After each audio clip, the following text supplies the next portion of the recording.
Welcome to the Unstoppable Recording Machine Podcast, brought to you by 2 Notes Audio Engineering. 2 Notes is a leader in the market for load box, cabinet, and mic simulators. Gone are the days of having ISO rooms or having to record an amp at ear-bleeding volumes to capture that magic tone. The Torpedo Live, Reload, and Studio allow you to crank your amp up as loud as you want, but record silently. Check out www.2-notes.com for more info. And now your host, Eyal Levi. Welcome to the Unstoppable Recording Machine Podcast. I am Eyal Levi. With me is someone that I've known for way too long now. And the reason I say that is because it means that we're fucking old. Over 10 years at this point. Yep. Mr. Josh Florian, one of the smartest and most talented people I know.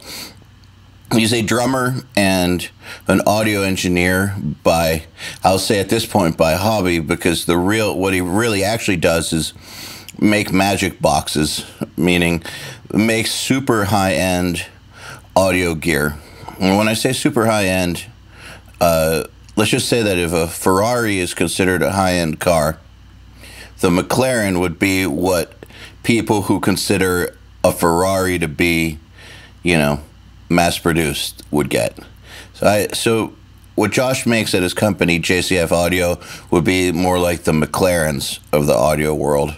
They're so high up there that even the guys getting apogees and things like that, which are considered very good, this is still way further up. And he's built gear for me in the past, and you've heard his stuff on lots of my recordings, and I've always been impressed by things that he's remained adamant about, like never having too many things on a piece of gear because it'll interfere with the quality of the audio, like down to lights and power switches and things that we've argued about in the past. But the thing is that when you talk to people who know about his gear or have used it, everybody just talks about it like it's the I don't know, like it's godly and magical, which I agree with. So thanks for being here. Of course, man. Nice to talk to you again, because I know we haven't talked in a little bit. Yeah, and that's been a while. Yeah, I'm looking forward to picking your brain, because I haven't picked your brain in a while. Yeah, well, it's there for picking. And plus, I don't have the mohawk anymore either, so like the brain's exposed. So, perfect. Yeah.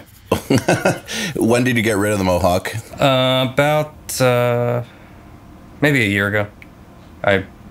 Everybody has a spool of hair that they're given in life, and mine was a little bit shorter, so. It's sad. Yeah, it happens.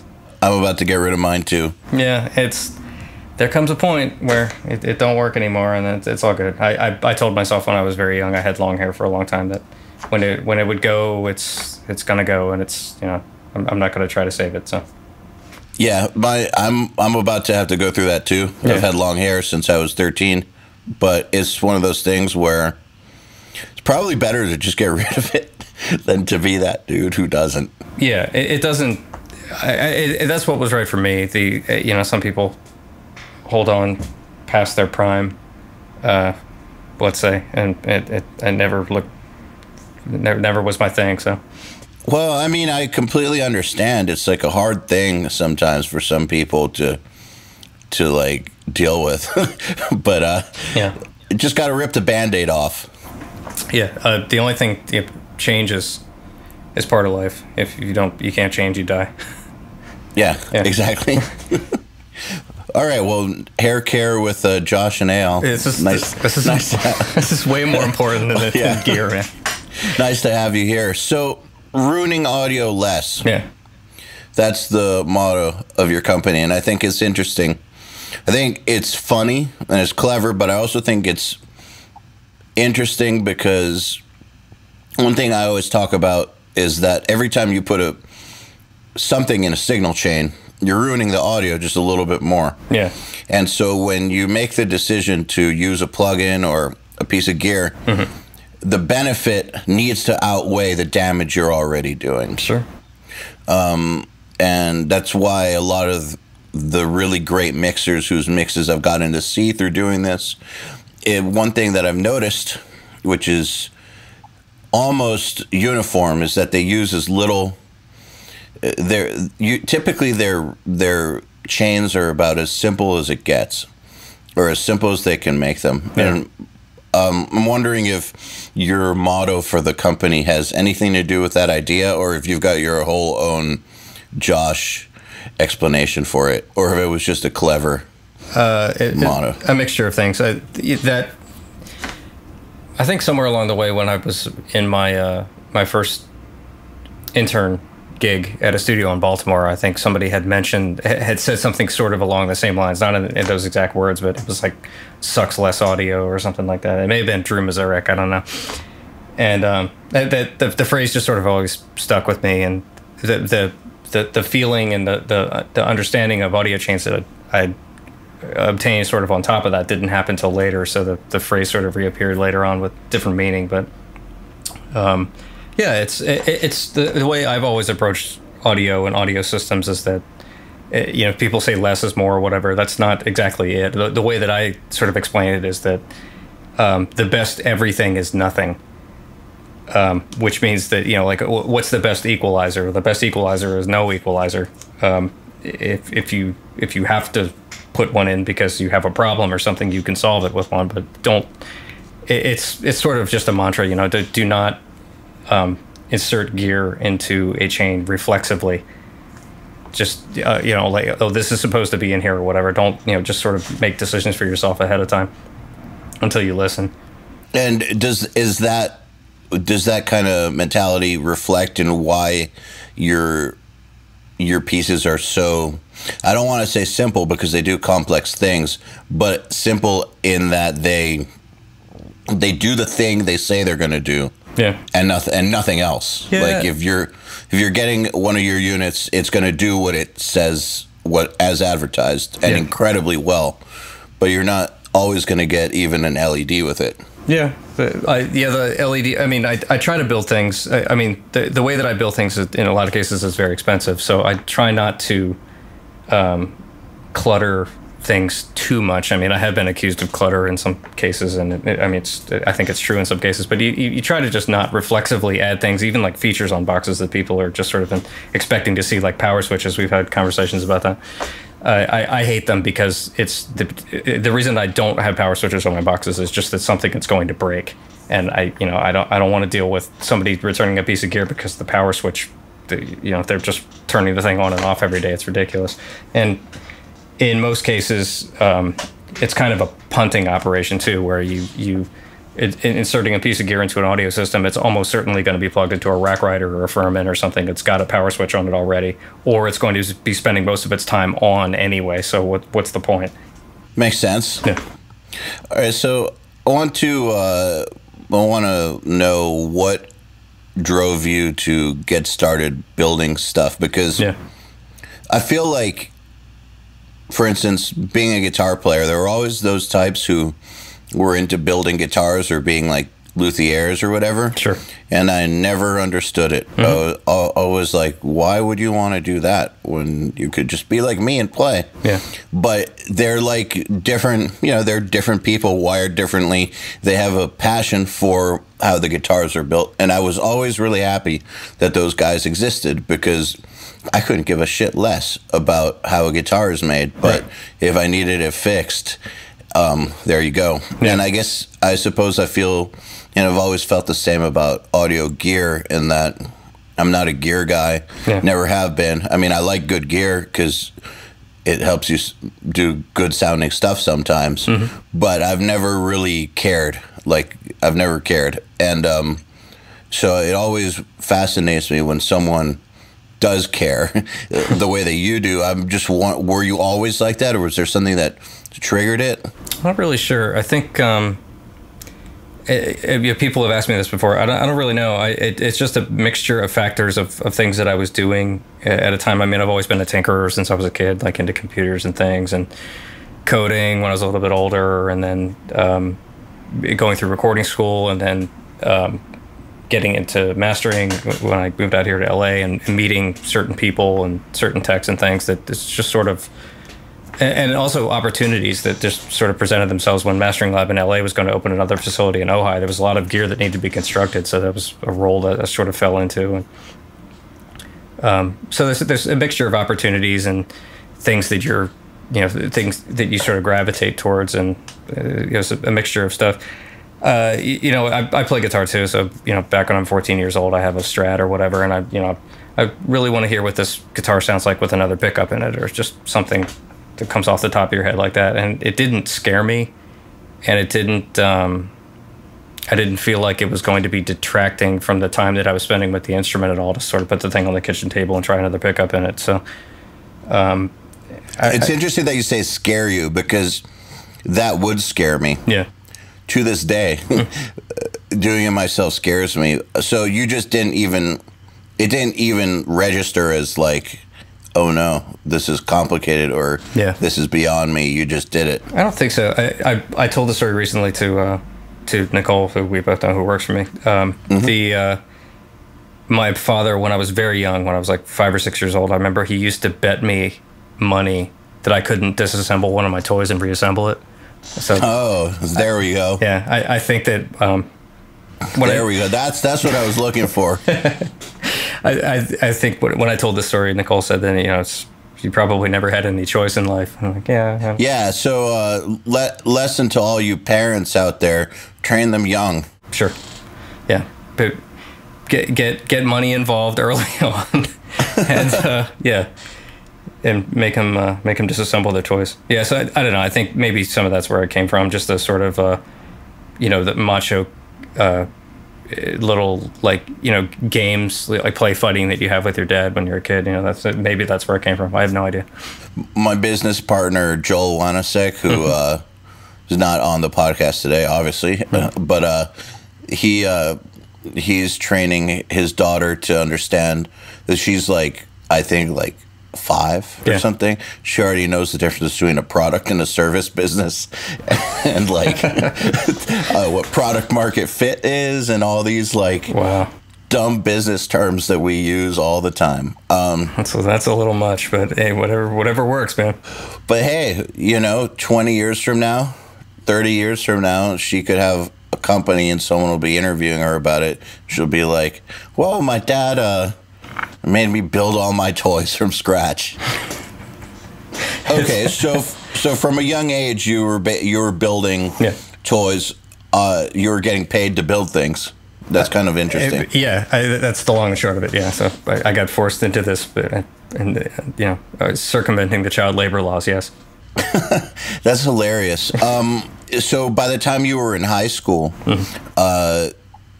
were you super comfortable with it to the point of doing it, I guess, semi-professionally for money, or were you just still hobbying? Where were you at by the time you were in high school? That was all still hobby. I mean, that music and playing music was still the main sort of focus of my life from all the way up until basically when I started this company in 2004. So you're talking 1992 through 1996. Yeah, I'm just playing music and just trying to, and if I were going to modify anything that I own, like my amp or guitar or change a piece of gear or whatever, it was all sort of in the service of sounding better and playing better music. At that time, I didn't really have this as a career on my mind at that point.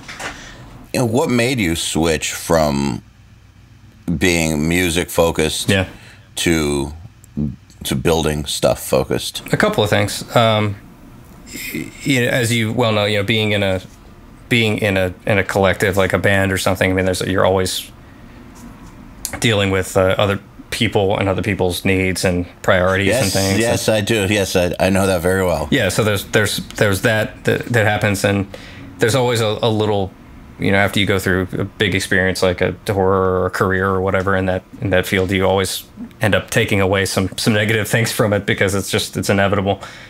So there's some of that, and I also around the same time period sort of saw where the engineering craft or the engineering being the business of being an audio engineer was sort of changing and becoming something very different than it was prior to that. Something that you didn't like, right? Yes, that's true. I was an editor at Mastering Lab at the time, where sitting in front of a sonic station, just cutting together like you're going to be cutting together this podcast. I'd just be doing that 3 or 4 records a day every day. And I remember you telling me, just sorry to interrupt, but I remember you telling me that you hate how it's become the equivalent of a video game. Yeah, I hated the sort of aspect of recorded performances becoming like a video game. That bummed me out. I mean, I realized that it's interesting you mentioned that because there are parts of audio editing as it applies to other audio fields that does not bother me as much. Like, people editing podcasts or people editing commercials or television or something. I mean, that I never had any moral qualm with that. Then like music was something that was close to my heart, and I really didn't like the feeling of it turning into like a game of Tetris.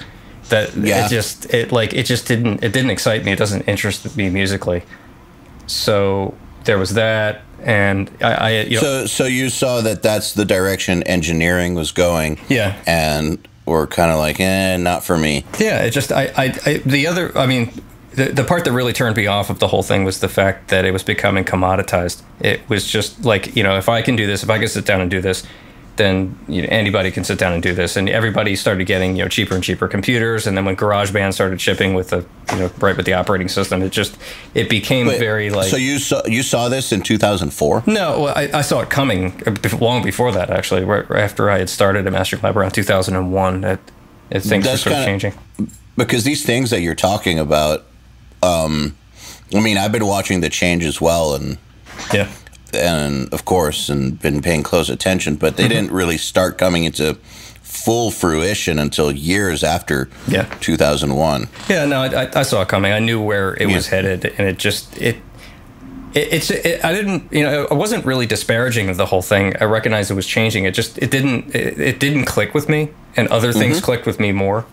Fair enough. Yeah, so that's. I spent more time in the shop at the lab than I did after a while than editing and burning discs. I just got, that's just what happened. So, well, I mean, I think that it's mature to say it's changing, and I'm not going to disparage it. It's just not for me. Yeah. But it's mature to be able to understand that, you may not be able to control the direction the world is going in, but you can certainly control what focus you give to your life. Oh, certainly.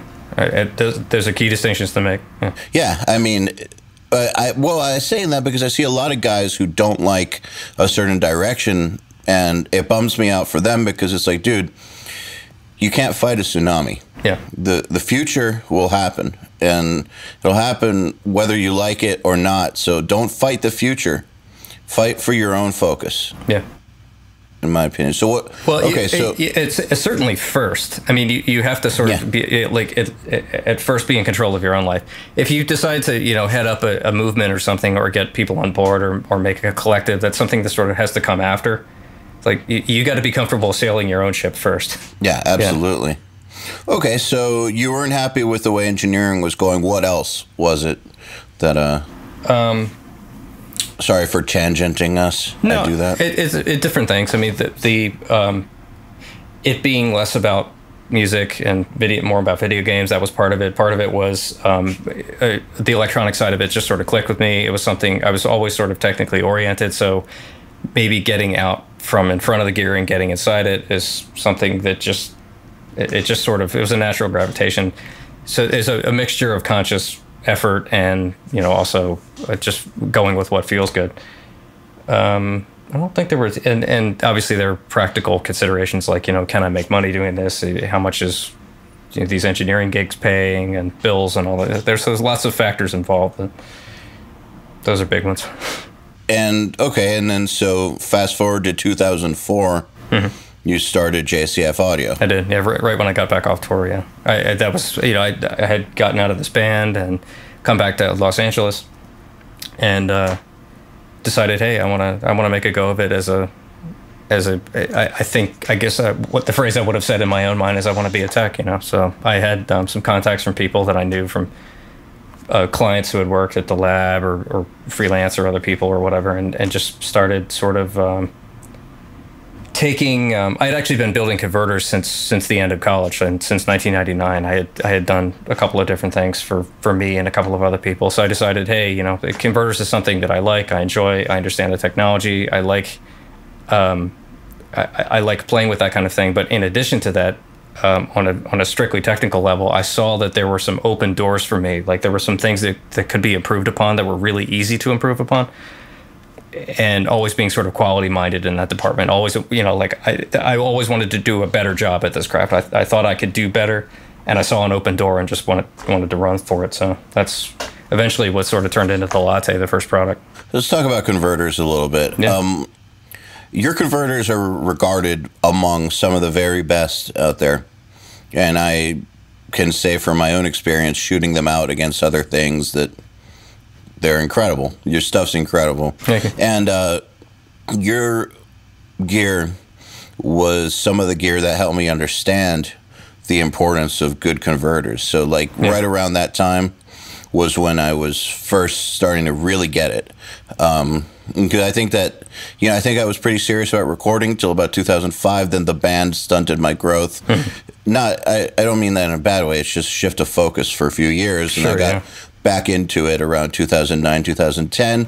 And that, I knew you for a few years and didn't even know you had a gear company. But I think around 2009, 2010, you started sending me pieces to try on recordings. And I bought some pieces off of you, and that was the first time that I really started to understand what a major difference these pieces of gear make and why they're so expensive and why your stuff that you recorded on an M-Box sounded poopy compared to stuff you recorded on something much higher end conversion-wise. And I know some people who out there who have a following who are pretty smart, who put a lot of effort trying to get the point across that converters make no difference. Yeah.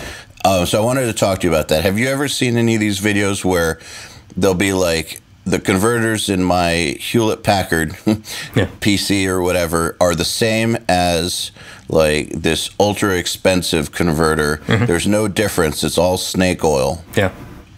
What are your thoughts on that? Well, it's a mixture of things going on there. I mean, somebody taking a video and identifying that one chipset is used in some product is the same in some other product that costs way less money. That doesn't make the two products equal or the same thing or performing in the same environment the same way. I mean, you're sort of comparing two different things. They happen to have two pieces in it that are the same.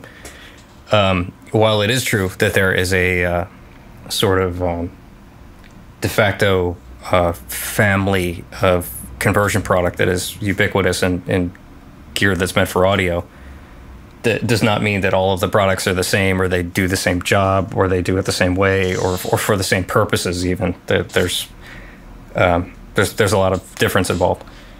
So what do I think about people trying to demonstrate that that they are the same thing? They're trying to say that like the no offense to to brands that make budget gear. Yeah. There's a time and a place for that stuff, especially if you're a beginner. Sure.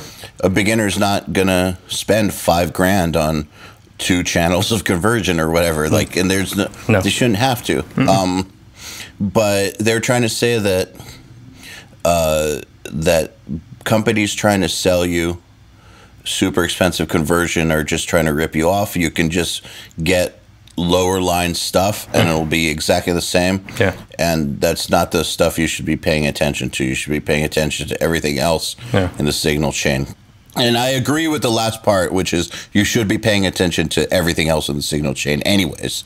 But yeah, I mean, that's exactly. It's like duh. Yeah.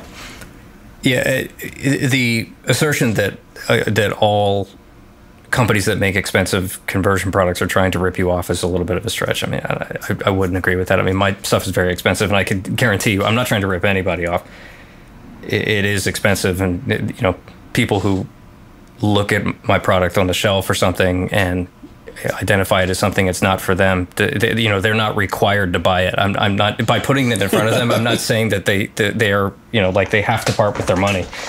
there are situations where things are overpriced, and it's more sensible to purchase something that's more affordable, and they may happen to have the same modulator in them or something. I don't know. I can't come up with any specific examples off the top of my head, but a blanket statement like converter companies are ripping you off is just the statement doesn't hold water.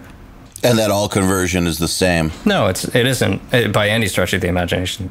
There are a lot of similarities between a lot of mainstream products. There's a family conversion called Sigma Delta, which is or Delta Sigma, depending on the way you think about it in your head. But it's a technology that exists that is very cheap and easy to manufacture, and it's why it's ubiquitous in audio. So audio in the conversion world sometimes gets the little we're like the industry is sort of patting us on the head, going, "Oh, you guys want your 24-bit performance? Isn't that cute?" We get a lot of that from the technical end, but there are certain things that are used that are pervasive in products for audio, so that sort of it's like a glue that sort of ties them all together, and some people sort of latch onto that and go, "No, these things are all the same." That's it's just not true.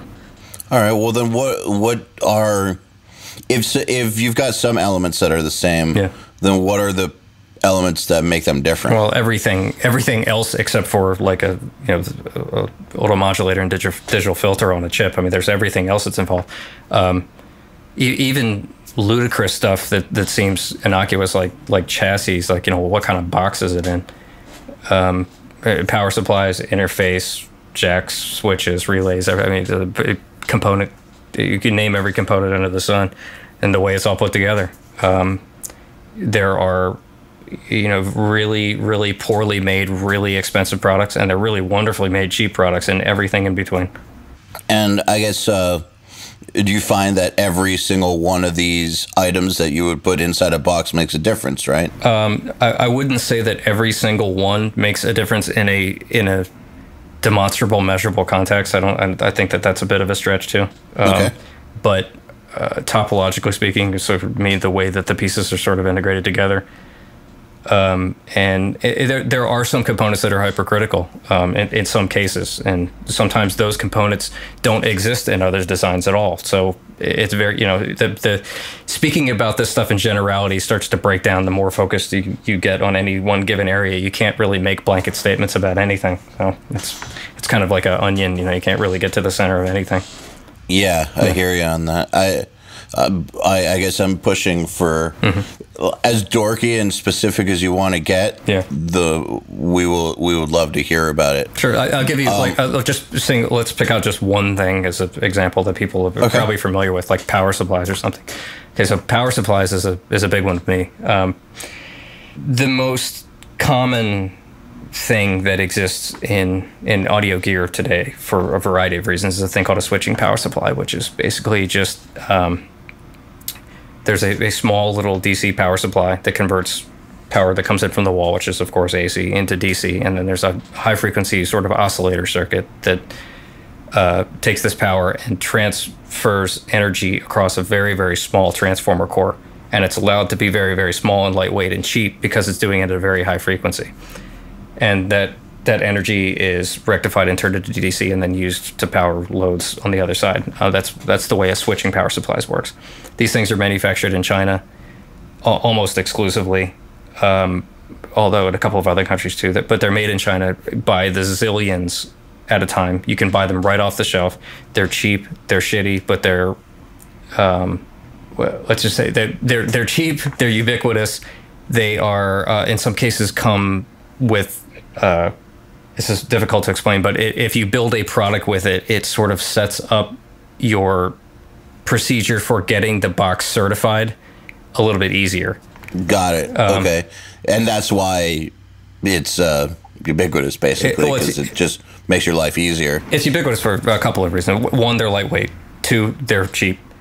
They're easy to make low profile, so you can build smaller boxes and things. It's all about efficiency from a cost and weight standpoint more than anything else. And also efficiency of the finished product, meaning that it doesn't generate a lot of excess heat.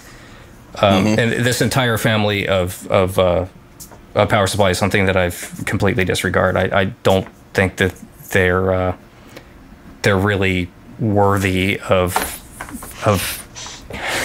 it's a little complicated. There are situations where switchers make sense, but I just don't think it's really worth the effort to have something that has a lot of differential noise, which means that you can have noise across the voltage that's generated, and also where it's a really shitty performer is what's called common mode noise, where the whole power supply makes noise this way with respect to ground. So they're poor performers in a couple of different departments, and I'm not. It's just not something that I need to do. If I need to charge somebody, $100 extra or something to have a linear power supply, then I'm going to do it, and it's going to weigh a little bit more, and it's going to cost a little bit more. It's just a bridge that I'm not really willing to walk over for a low power device. Makes sense. Yeah. So is that nerdy enough for you? Yeah, love it. Even though I feel like I might not understand everything there is to understand about this stuff, I love hearing about it, and that's why I want to talk to you about it, because why, I'm not, when I get asked these questions, I'm like, well, I know there's a difference between converters because I've heard the difference. Sure. But then I get hit with the argument of, yeah, but that's subjective, bro. That's subjective. It's like, okay, fair enough. I don't know how I can argue with that. Yeah. But I just know that I've heard the difference, and guys I know who make records that sell a ton can hear the difference. And while it's subjective, everyone's hearing is their own thing, I would much rather listen to the opinions of guys who know how to manipulate sound in the real world than guys who are just trying to debunk something on YouTube. Sure. Yeah, that's sort of family of people who are into that kind of thing. I mean, I don't really get it either.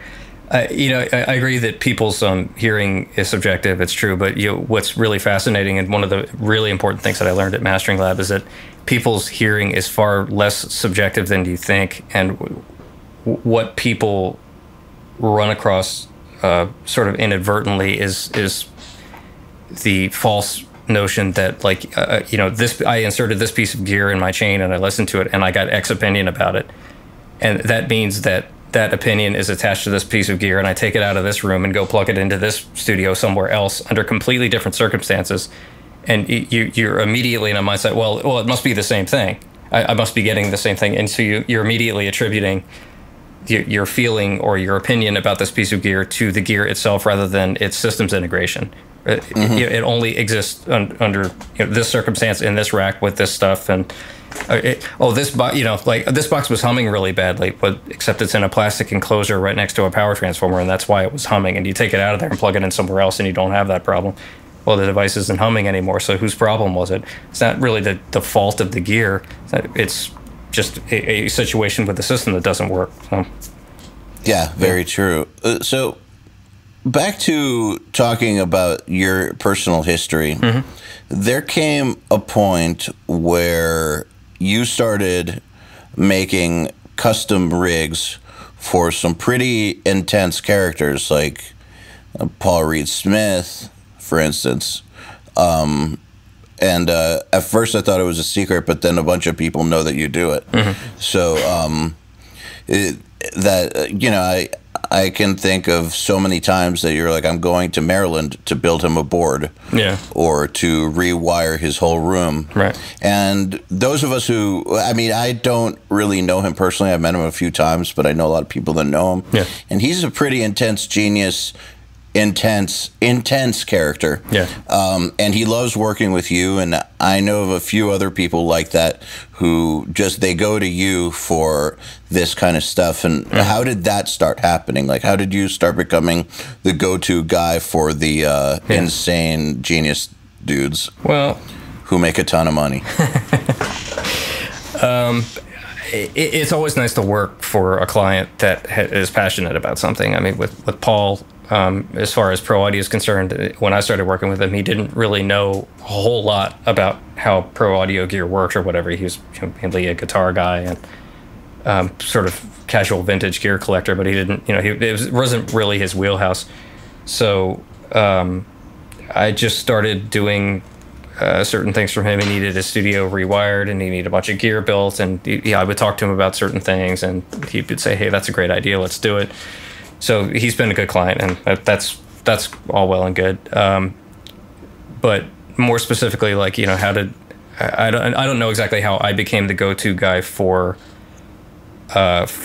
certain custom projects and things, but it's something that I really enjoy doing because it really grows out of understanding the history of these companies, where they come from, the characters and the people that were involved, and looking at the thought process that goes into certain lines of equipment. And a lot of this stuff you can decipher by reading schematics more than anything else. I mean, you can see, like if there's an example of like a piece of gear that was built by one guy that worked for this company, and then he ended up leaving that company and going to another company, and you see some of the same things appear in this other product for another company.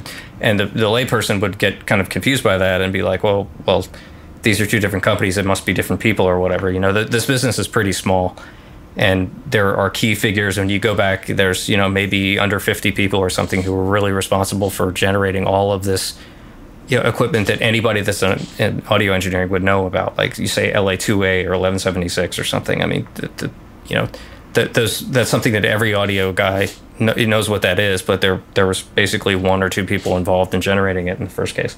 So, knowing the history, and then people are interested in things. Oh, I really want an LA2A, but I really wish that it had more output headroom or something like that. So I'll do a variant of it, taking the ideas from the past and sort of bringing it into a modern context. That's something I enjoy doing. It's fun because it's sort of part artistry and part science, and it tickles all the fun parts of my brain, I guess. Oh, can you talk about some of the custom jobs you've done? Sure. Like maybe for Paul Reed Smith or anybody? Yeah. I just think that you've done some... Yeah. I've heard about some interesting stuff you've done for him. Yeah. Well, for Paul, I built a lot of stuff. We did some monitor controller stuff and a D to A system and A to Ds, and modified a lot of his preamps. And what else did we do? We did so many things I can't even remember. He had a whole fleet of microphones that needed to be set up and powered correctly, and all the stuff that would have been done sort of reflexively back in the days of large full service facilities being everywhere, especially here in Los Angeles. There's a lot of those places used to have staff techs and people that would have sort of coherent, consistent theories about interconnect, and were allowed to draw lines around and put fences around their own studio, and saying when something comes in and is going to go into our studio and it's going to get used, it's going to get wired and treated a certain way so that it plays nice with everything else. That's something that was done reflexively, say, in 1975, and it's something that people don't even know existed today. Yeah, I honestly didn't even know that existed. Yeah, that's...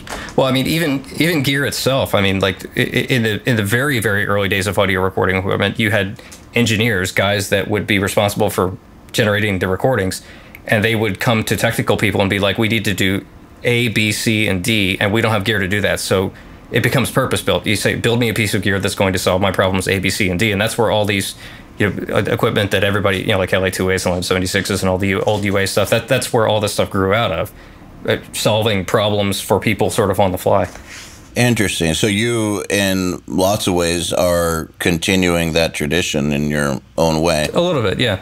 I like to think I am. I'm varying degrees of success with it. Well, I mean, I think that whether we like it or not, the days of the old studio are gone, with very few exceptions. So largely, it's gonna. There's a few holdouts, but who says they'll be here in 10 years? But one thing that will be here in 10 years is guys who have the passion for it and the money to make it happen, who will hire people like you to do it for them. Yes.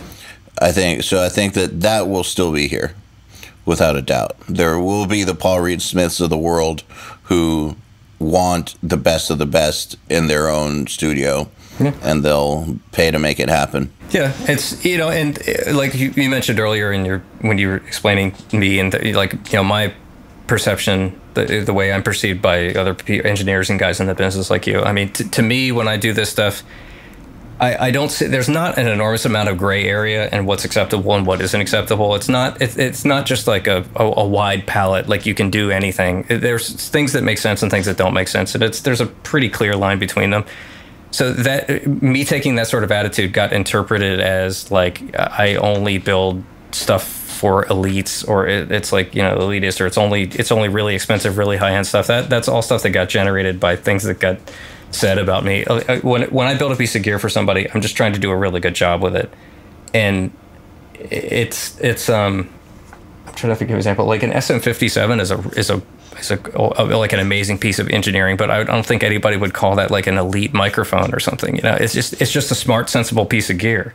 Mm-hmm. So there will always be people who are interested in having things sound good and having systems that integrate well. It's something that still pays the bills for me. So like I enjoy making audio systems that work for people. Yeah, it's interesting about the SM57 and pieces of gear like that, mm-hmm. where maybe it's not considered a piece of elite gear, but I can't think of a single elite studio mm-hmm. that doesn't have at least like 8 of those. Yeah. It's interesting that it's one of those. There are those pieces of gear that, they might not have the highest fidelity, but for some reason, they are just the workhorse that everybody agrees on. Yeah. Doesn't matter the genre, doesn't matter the budget levels, doesn't matter. Like everyone just agrees this is the standard or the workhorse for this type of thing, and we will all own it. Yeah. In the case of the SM57, that's something I actually don't know a whole lot about the history of. It's just something I could come up with off the top of my head. I mean, maybe they had a very, very successful marketing campaign. The SM57 was re-released, I think, at least 3 times. Why it is that they're everywhere? I mean, they're affordable. They do their job. They're also very robust, meaning you can drop them on the floor 5 or 6 times and they will still function correctly. The case being that whatever that strange steel material is. Gear catches on for different reasons, in different circles for different things, and it's all a bit of a mystery. Yeah, I guess there is an element to it, kind of like why does a piece of music catch on?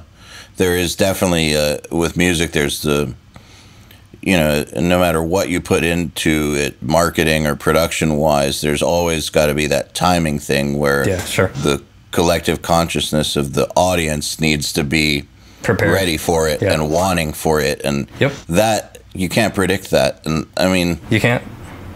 That's Nirvana was a big one there. That was the weirdest thing in the world, because I mean that 7th grade. That's like I can remember. I remember the summer that record came out.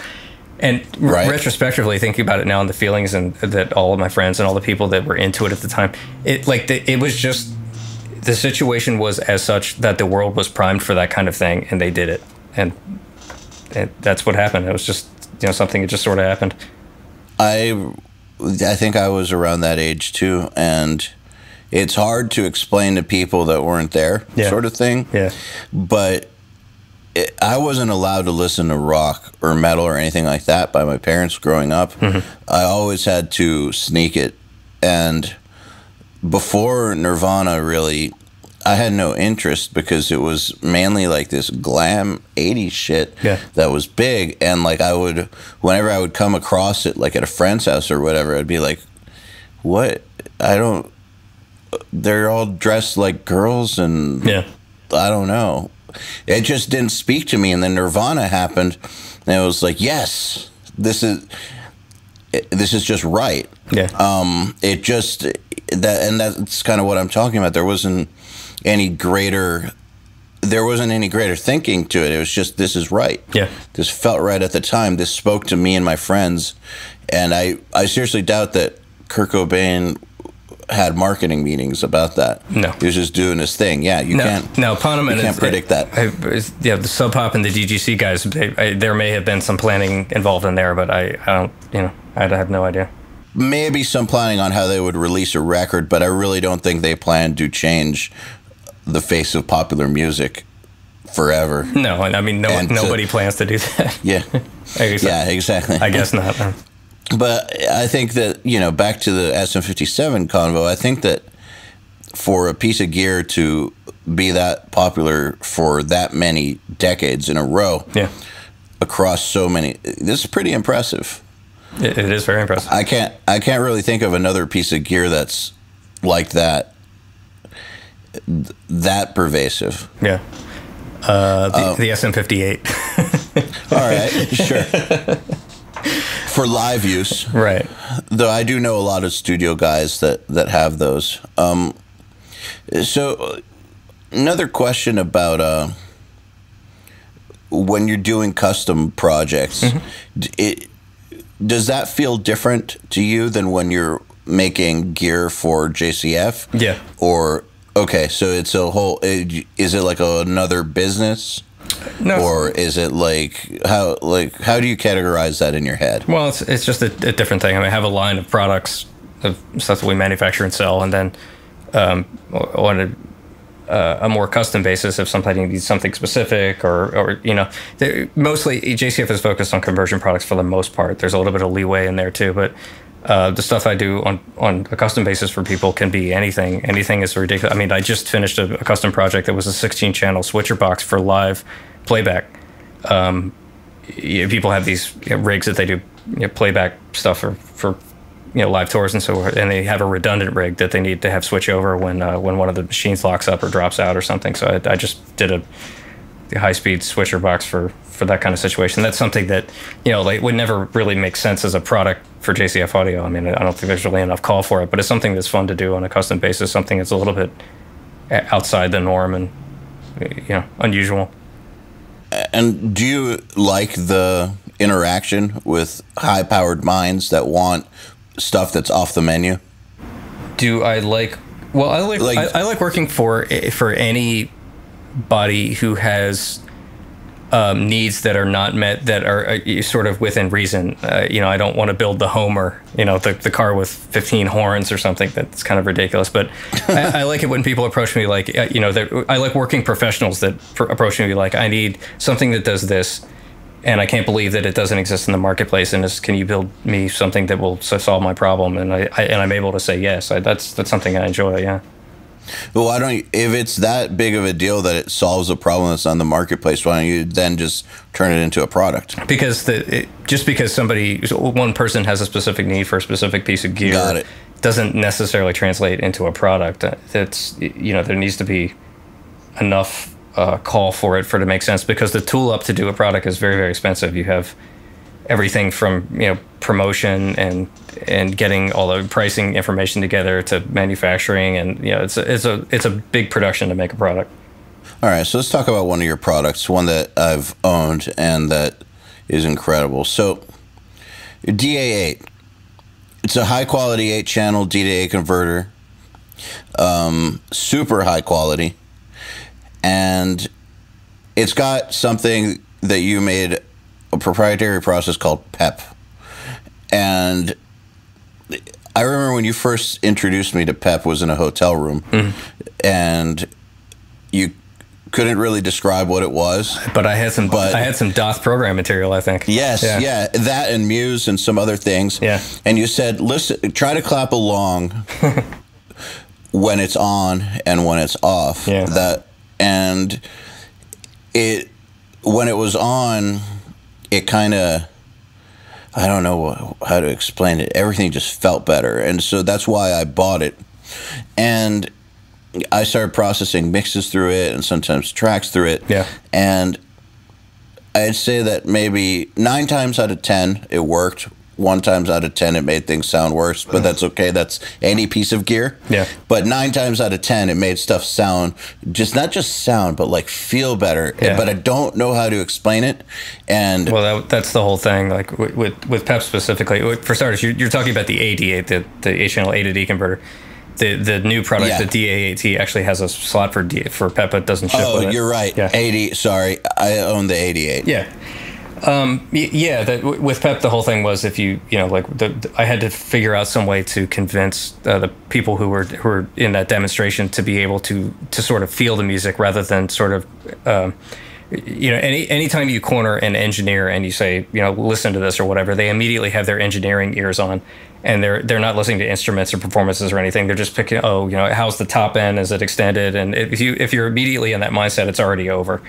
So that's why the clapping thing. I was trying to get people to listen to music rather than to try to listen to what equalizer somebody used or something.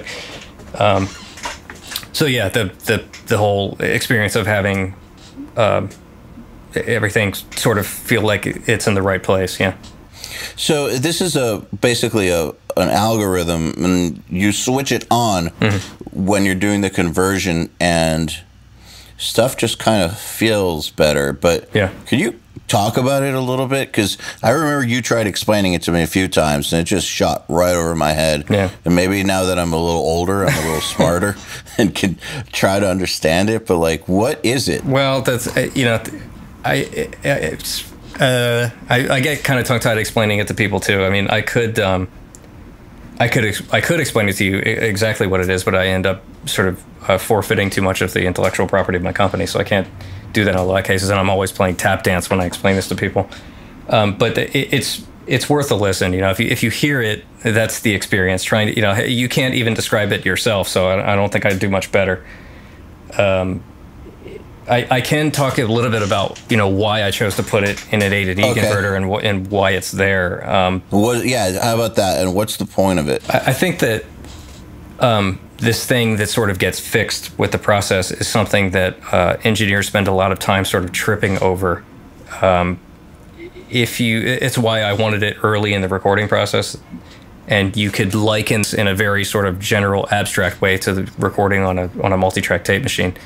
I think that doing that, I don't want to say it solves everybody's problem, but it sort of sets you up to spend less time tripping over sonic dilemmas further down the recording process.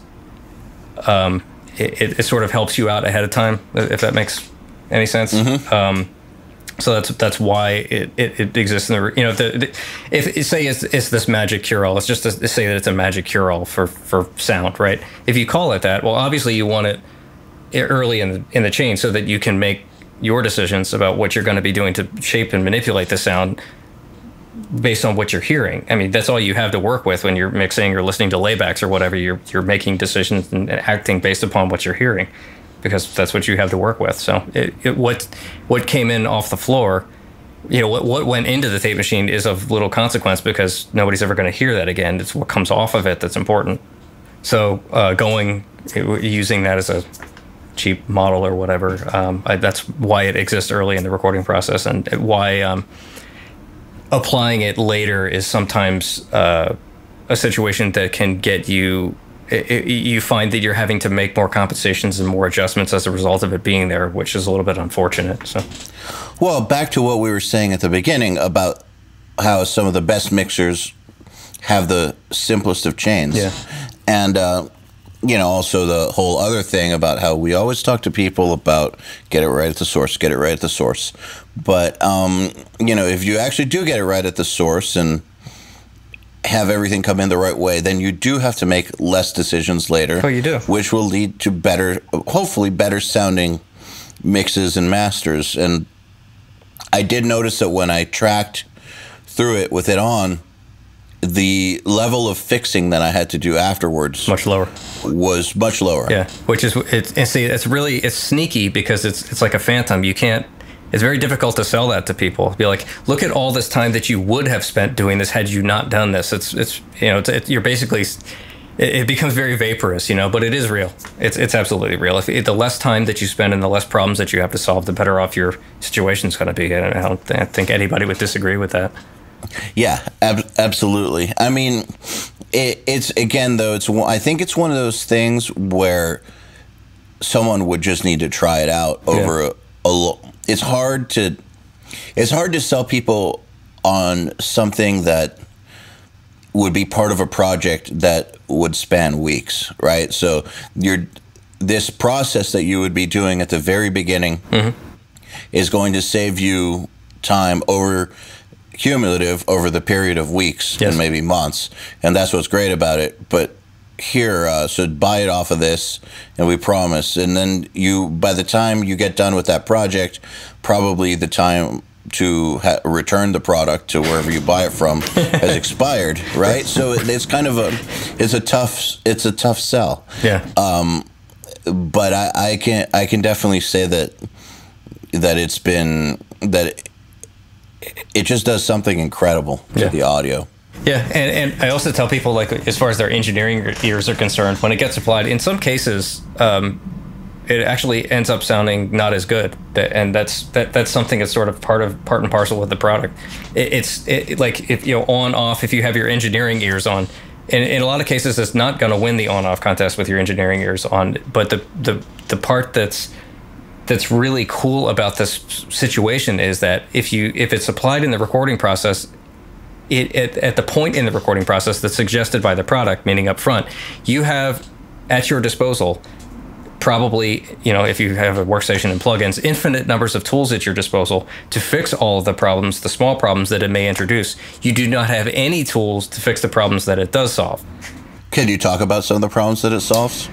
Well, that's what the previous conversation that we just had. All the sort of je ne sais quoi about it is that you don't have there isn't anything else that does that.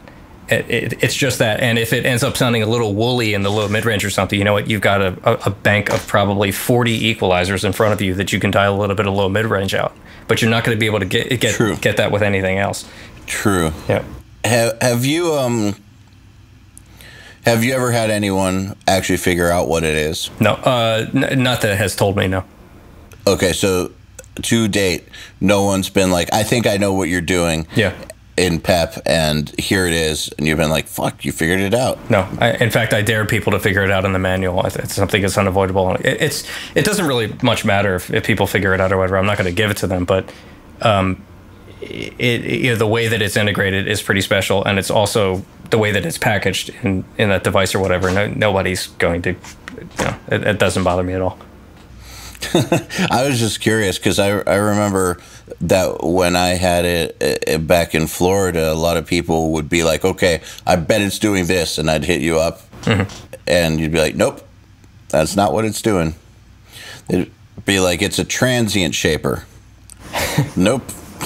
Well, it can shape transients, but no, it's not. It's not like a transient designer or something. No, that is not how it works. So that's kind of do people still react to it the same way? Yes, especially, under demo circumstances, yeah. All the people that have bought the product, I haven't received any negative feedback from it. I'm sure that there is. So those of you guys listening, are you going to be at NAMM in January? I think so. We haven't made final decision yet, but I'm hoping to go this year. I try to do it, at least twice a decade or something. So we were last there in 2014. We want to do it again. If you find JCF audio at NAMM, get a PEP demonstration. Highly recommended. I know a lot of you guys listening will be there. Go to the JCF booth and ask them to show you PEP. Yeah, just do it. Now, what's your opinion on... I feel like 3 years ago, this trend started happening of guys getting kits to build gear. Sure. The DIY trend started. Yeah. And I feel like it's kind of tapered off a little bit, but I think it has a little. A little. Yeah. Do you guys realize that it's harder than they thought? There's probably a little bit of that. The DIY sort of scene, at least in the audio world, has been sort of under the radar, but it's been around really since about 1990. Since the beginning of the internet, really. But really in some meaningful way, probably 1999 or 2000, and continuing up to present day. And it got very popular there for a minute, and it's been met with varied success, I'd say. Well, yeah, I think that. I know it's always been there, but I think that. Like there about 2 years ago was when every single person who has never even touched a piece of gear in their life, maybe, suddenly wants to get a lunchbox and start building their own 500 series units. Sure, yeah. And some guys started selling units like that, and I bought a couple, and they'd be like the worst made pieces of shit I've ever gotten in my life. Yeah. And I kind of, but I do know that some guys really found their calling that way too. Sure. They didn't realize, like, they were afraid of making gear, and they found these DIY kits and realized maybe it's not as tough as I thought. Maybe it is tough, but it's not like this totally mystical thing. Like, I can actually do this. Sure, yeah. Maybe within a year or two I'll be decent or something. Mm-hmm. And I know that some of them actually really got a lot out of it. But what are your thoughts on that movement? On DIY? Yeah. I in a certain sense am sort of a child of DIY in many different respects, so I can't really knock it too badly. If people learn from it and get something out of it, then yeah, I mean, I'm all for it. I will say that, if you're going to make a box, or you're going to make a product and give it to somebody else or sell it to somebody else or whatever, you need to sort of there's a bar that needs to, you need to get over the bar in order to make that happen. And yeah, there are some things out there that have sort of grown out of that world that are a little bit, questionable. But if you get something out of it that's positive, then it's a good thing. I mean, I would never be somebody to sort of poo-poo the amateur world or whatever. It's just not something I'm about. But like, if you're going to make a product and sell it to somebody, at least that there is, I guess I have some shame involved. I'm not going to sell somebody some complete piece of crap. Well, I think that some people thought that it was going to, like, become so big that it was going to torpedo a bunch of... No. Yeah, I never saw it that way, because to get good enough to make gear that competes with the big boys, you're not going to just figure that out based off some DIY kit. No, you could. I mean, you might be able to get away with making a bunch of, like a whole slew of utility preamps to do, whatever, to record a drum set with or something. Yeah, can you accomplish that? Yeah, probably so, with maybe some help or maybe a little bit of experience. Yeah, you can get that done. Is it going to, torpedo API or something? No, it's just not. It's not something that they're worried about. Yeah, and in fact, they were actually pushing it. A lot of the DIY 500 series came from API themselves. They wanted to sell racks, so that's why the 500, the VPR Alliance sort of sprung up. There were a lot of companies already manufacturing things for that format, and they wanted a little bit of oversight and regulation over the community, so that people were not returning their racks saying that they had blown up because somebody decided to stick 8 modules in that were all shorted out or something. Interesting. That makes a lot of sense to me. I don't know. I've always figured that it would be smart to figure out how to get behind that community, rather than fight it. One of those things of, you can't fight the future, and also, like you said, you don't want to get your stuff returned because people are blowing it up. Yeah, they didn't. So. Yeah, like building. One of the things that was exciting about 500 when it started to get really popular was the fact that if you were going to make a product that was a 500 series device, you didn't have to go through any UL or CE certification procedures, because you're not selling anything that connects to the wall for power. You're just selling a card with that somebody puts DC on. So the large companies like API or whoever else, I can't think of the other companies that make 500 series racks, like Pete Montesi's company, A Designs. Vintech does. Yeah, lots of people do. Sure. I just couldn't think of one. So all the companies that are a little bit larger that would be willing to make open racks for that kind of thing, that can go through the certification procedures, and they you don't have to worry about that. So hey, just put the important stuff in and don't worry about power. Yeah.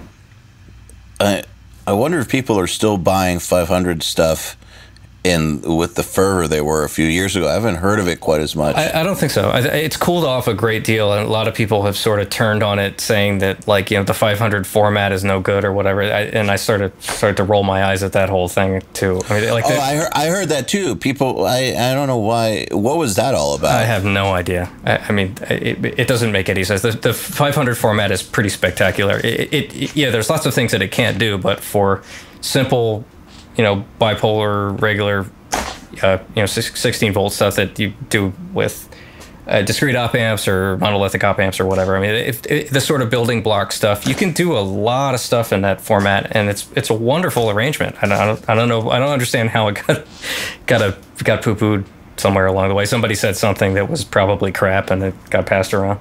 Here's my opinion, and I could be wrong, but probably someone tried to build some stuff and fucked it up.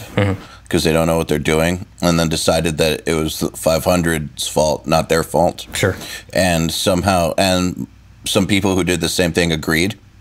Probably. And then it became a thing where a bunch of people who don't know what they're doing try to build some 500 series gear and blamed it on the gear instead of pilot error. Entirely possible. That's my take on it, because... And here's why. When you get a good 500 series rack with really good 500 series gear made by people who know what they're doing, you don't have the kinds of problems that they said they were having. Like all these power issues and noise issues, all this stuff. You don't get that. Nope. Like if you have a 500 rack and there's a bunch of API stuff in there, it will generally work perfectly fine and sound perfectly fine, and you won't have all those problems.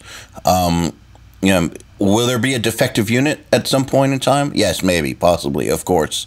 But to the degree that they were saying, absolutely not. DIY stuff, however, if you put a 500 rack filled with stuff you made in your garage and you're not that good, well, hey, of course it's going to break. Certainly possible. I mean, nobody would poo-poo like an API 1604 or like the whole desk or something. Not the new one, the old nobody would poo-poo the 1604. Oh, the 1604 can't sound good, which it's the exact same thing, just with it's all the same edge connectors and up and down 16. There's nothing different about that versus a 500 series rack. It even has a 500 bucket right in the back of it. It's up before the meter bridge. So like nobody would poo-poo that. Why are you poo-pooing the 500 format? Are you saying API couldn't make a console that sounded any good because of the way it was arranged? That's ridiculous. I think I'm right. Well, I think I'm right. I think that's what it was. Certainly could be.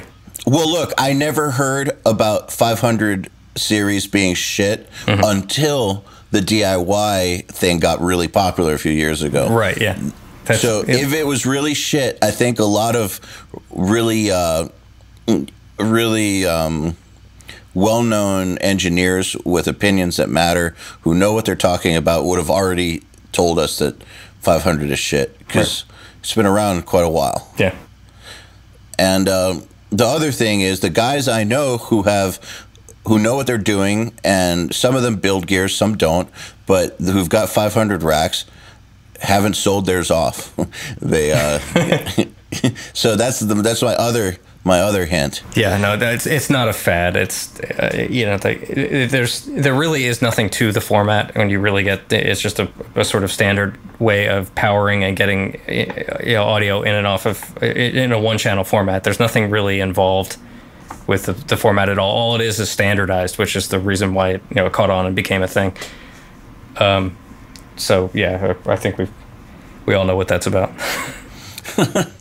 So, do you ever have any aspirations of mass producing your products, like the latte or anything that you make? It's you have to get a little choosy about what the words mean or whatever, to mass producing or whatever. I mean, you have to.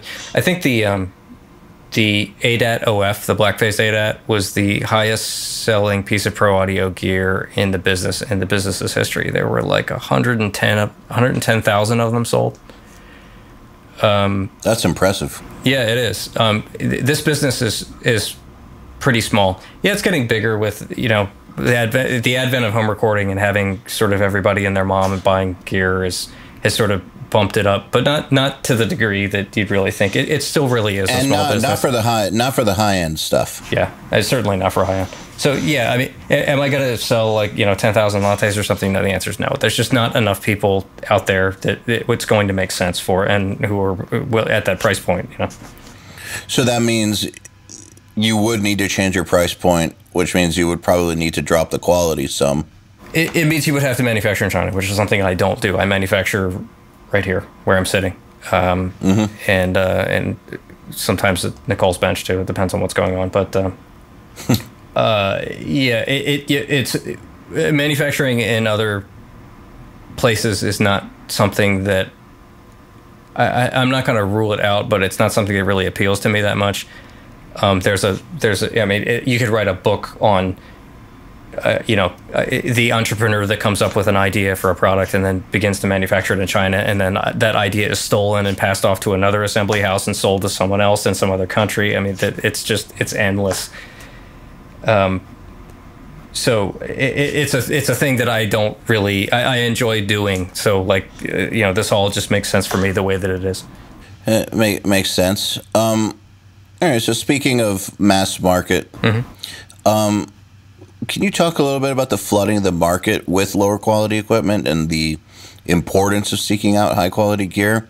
I kind of feel like sometimes people compromise quality for cost, and then they wonder why their results aren't great. And I mean, let me just give the disclaimer that I do believe that you can make great records on less than great gear if you know what you're doing. You can. If you know what you're doing, you can make anything work.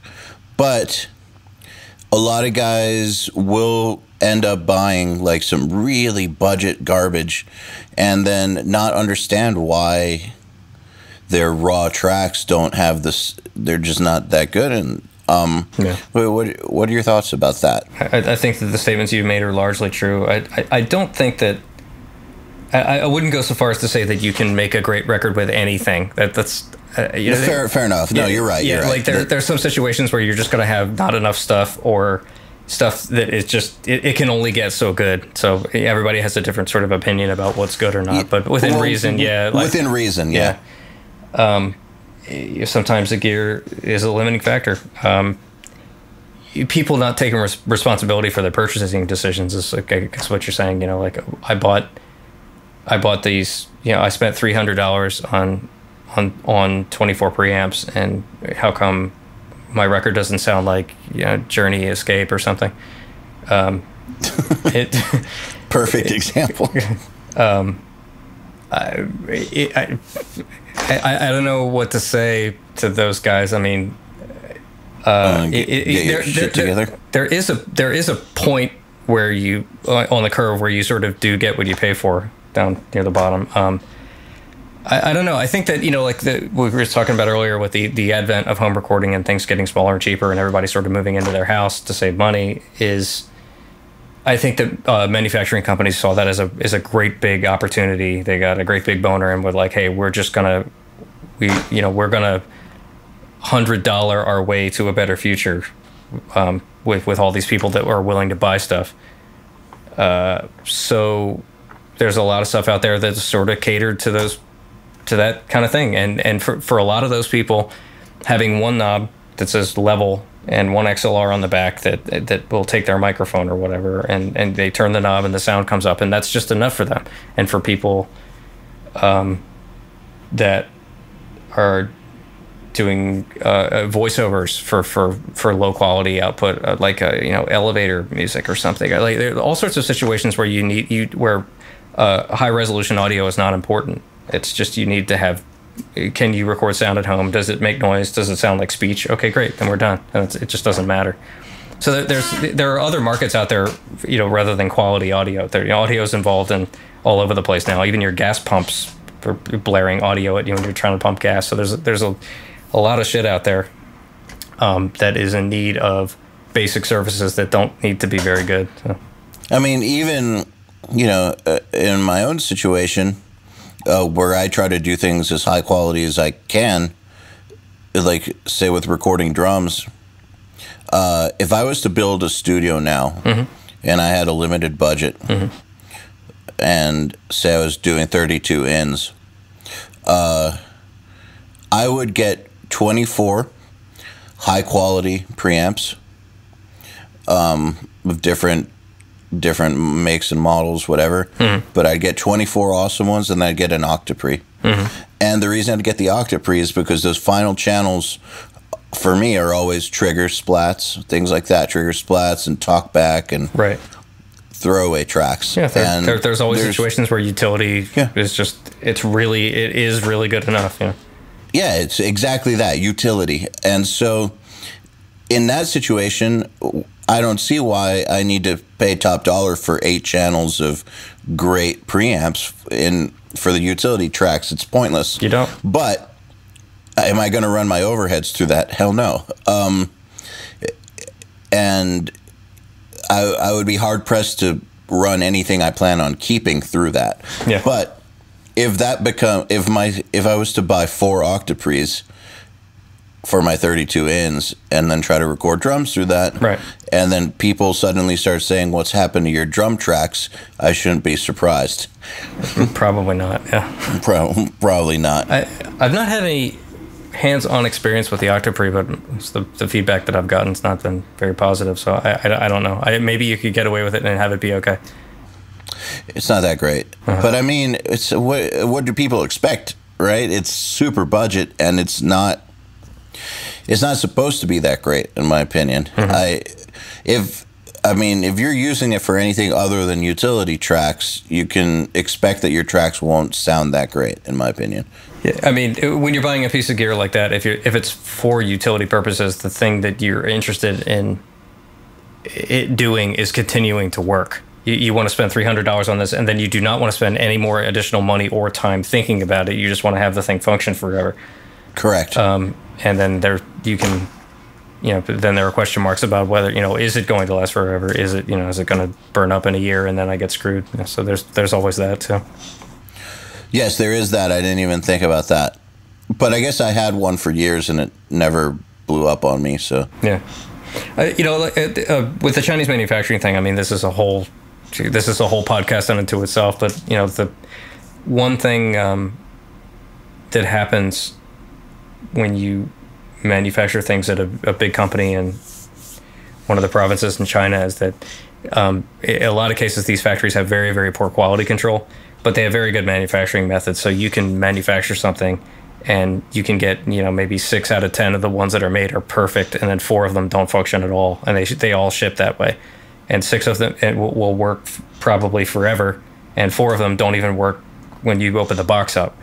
So is it really that crazy of a percentage though? 40% shipped or garbage? Depends on what you're discussing. I mean, like Chinese microphone capsules, for example, you can get 10 of them off the line, and first 10 look immaculate, and the next 10 look like somebody put a snare drum on wrong or something. Like they're all buckled up and stuff. I'm saying I'm not singling out one factory over there. Like in general, the trend is that they have kind of poor quality control, but they sort of worked on trying to fix that too. Wow, I just didn't realize that it was that extreme. Oh, it can be difference. I mean, I figured it would be more like 1 out of 10. It depends on. It depends on. No, well, it depends on how complicated the procedure is. Like something like a microphone capsule it doesn't take an enormous number of steps to manufacture a microphone capsule. To manufacture a printed circuit board with 2,000 components on it or something, that's a lot more complicated and a lot more expensive. So there are testing procedures that happen in-house before things get shipped or whatever, so the rates go way up. So are you thinking that your main reason for not wanting to go that route is the quality control? If they got it together over the next 10 years, would you consider going that route? No, that's just one thing. The other thing is stolen ideas. I mean, as soon as you send your intellectual property over there, you basically have just written it off. Yeah, and you take your intellectual property seriously, which you should. So some of it, yeah. Some of it is inconsequential, but some of it's very important, yeah. So can we talk about some of the obstacles that you faced when starting your own audio company? Sure. How you overcame them? Because, just for the people listening who maybe want to start their own audio company or... Yeah. I'm sure that some of the obstacles you faced apply even to people who don't want to start their own audio company, just how you overcame them. And people who want to start their own company, period. Yeah, exactly. Get yourself a tax professional, step 1. How early on did you do that? Not until 6 years in, which was 6 years too late. Let me tell you that with our company, this one that you're talking to, we luckily my business partners, Joel and Joey, they have other companies. This wasn't their first company, and they already knew about this. So we've been pretty serious about doing it right with the IRS from the beginning. Yeah. And man, with the way it's grown this past year, if we hadn't done that, you'd be screwed. Be in a world of pain. I mean, it's pain right now. Writing the checks are the pain, and they hurt, but they don't hurt the way they could hurt. So you got one 6 years too late. Yeah. But hey, at least you got one. Yeah, it's not just the IRS too. I mean, there are lots of, like, you're doing business in California. There's lots of tax entities that you have to deal with. There's the Franchise Tax Board and the Board of Equalization, and also the IRS. There's a lot of that you can trip through all this stuff. You can just learn by making mistakes and doing it. And that's how I learn. It's kind of the hard way. I don't know if it's better or worse or whatever, but like, especially when it comes to dealing with the IRS, they really do not play. If they get an inkling that you're not being forthcoming with them, they will really come after you hard. And there's no appeal. There's nothing you can really do that's going to help your situation. I mean, sometimes some Congress members have some sway over some things that happen with the IRS, but I mean, once you have an issue with them, the issue is going to get resolved, one way or another. They'll just start taking your money automatically, even money that you don't have. So it's there's only one way out, and it's the way that they say is okay. Yeah. I mean, I suppose you could like fake your death or something like that, but that's the percentage of people that have successfully done that is nearly zero. All right, so get a good tax professional up front. Absolutely, and we have been very lucky. I haven't had too many problems even waiting that long. But yeah, just do it. If you're going to start a company, make sure you get somebody who really knows the tax code on your side, or pay them to be on your side, and proceed that way, because you do not want to learn. There's certain organizations that you don't want to learn by bad example. So what are some of the other things that you think people starting a company should just get together right away? All the stuff you probably don't want to deal with that are sort of utility things, like PR in whatever form it takes, like whether you're doing advertising or, having down to simple stuff like having business cards made up. Just all the stuff that you need to interact with other businesses or people that you may meet. It's something that even I struggle with to this day. It's just it's all stuff that I'm not into. Like, I build gear. Like, I'm not a schmoozer, and I'm not an advertiser in any sense of the word.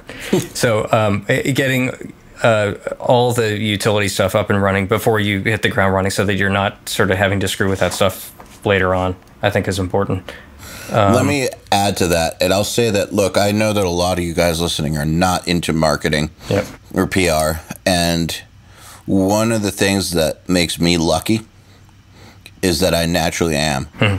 And same with my business partners. We're fortunate that that's something that we're just into. So we've learned a lot about it on our own to get better at it, because we're just naturally interested in it. There's a lot of negative stigma attached to it. A lot of guys in the music industry or in audio don't like it because they don't want to feel like a used car salesman, or they feel like it's kind of dirty. It's just a weird stigma attached to it. And I get it. I understand. I feel your pain. But the quicker that you can get over it, the better, because your products will not sell themselves. And actually, a lot of the leading thinkers from like Silicon Valley, for instance, I've heard that people say that you should spend as much time working on the marketing of something as you did building it. Now, that might not be realistic for a lot of people listening, but you should at least take that to to mind and to heart that the people out there who are selling billions of dollars worth of stuff are saying marketing is almost, if not as important as the product itself. And, it hurts to think about that because we put so much of ourselves into what we make. Yeah. But you really should think about that. And I don't think it's an accident that my company's grown as fast as it has. I mean, I think our products are great, but I think that us being good at marketing is another part of it. And we also hired someone who's really great at marketing to help us just with that. Yeah. So that's in addition to us being good at it, we brought someone in. Yeah, that's the part I was going to chime in with. Is if you happen to not be good at this kind of stuff, then just get somebody on your team that is, because it's extremely important. I mean, being that you're not into it, what have you done to get around that? I had a team of dealers. That's just in the particular field that I'm in. That most people sell through dealers. People who are sort of responsible for carrying a number of brands and pimping, for lack of a better term, those brands. And people who are good at customer service, who are able to answer questions, or on the ball, and all that kind of stuff. All the things that a small company like mine don't have the resources to deal with. So that there are teams of people out there that move gear and interact with people and spend time on forums answering people's questions and all that kind of thing. So having a being in sales and having a team of dealers that sell your equipment it's pretty important. So you mean for instance, like Vintage King or something? Yes, as an example, yeah. Yeah, as an example. Because they actually, I didn't even think about it, but they actually do a really good job of selling to people. And I know that in this high-end market, sometimes it's hard to get people to go along with things because they need to hear them in real life. And I know that Vintage King, depending, they don't always do this, but sometimes, you can get them to send you like 5 different units to demo out, and then you keep the one you want and pay for that one, as long as you send the others back, of course. Yeah. But, they won't always do that with everybody. I think you probably have to have a history with them or something. But, that's some pretty extremely good customer service, just doing things like that. And it shows an understanding of the market. And also, like, the other thing you said is resources. You need the resources to be able to do that. A dealer like them can do that because they do have the resource to do it. If you don't have the ability to just send off 5 units, it's understandable. But, yeah, partner with people who can do the things you don't want to do. Absolutely. There's no reason not to. I mean, you recognize a need for your business or whatever, and I should be involved in this. I need this. There are relationships that you can develop. It doesn't mean that it needs to be part of your, what's inside your cell wall. It just means that you need to have access to these kind of resources and get them to work for you, which is what business relationships are, and foster them. There's nothing wrong with that. That's the way business works. That's the idea. You don't, if it's something that you need, it doesn't need to be, inside your own body. It's something that you can contract. Well, it's funny that you say that, because I think a lot of entrepreneurs or guys early on in things have a problem with delegation, or have a problem with wanting to do everything themselves. Yes. And I think that delegation is one of the smartest things a business owner can do. You can keep, because I imagine if I was a part of JCF, let's just say that I was like your co-owner.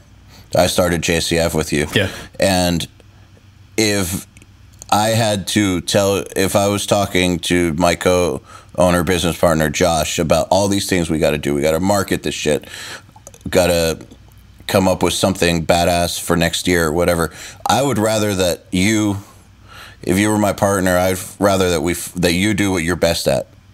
And which, whatever that is, with inventing stuff and making stuff. Right. Like, I would want you focused on that rather than taking on all these tasks that you might not be into or might not be great at. So sure, I'll take those on. Or, since I'm not your business partner, somebody, hire somebody else. But it's important to do that so that you can focus on the things that matter. Yeah. The things that will move the needle. That's just a sensible use of your time. That's all it is. Like if you're good at this stuff, it probably means you're pretty efficient at it. So you're making good use of your time.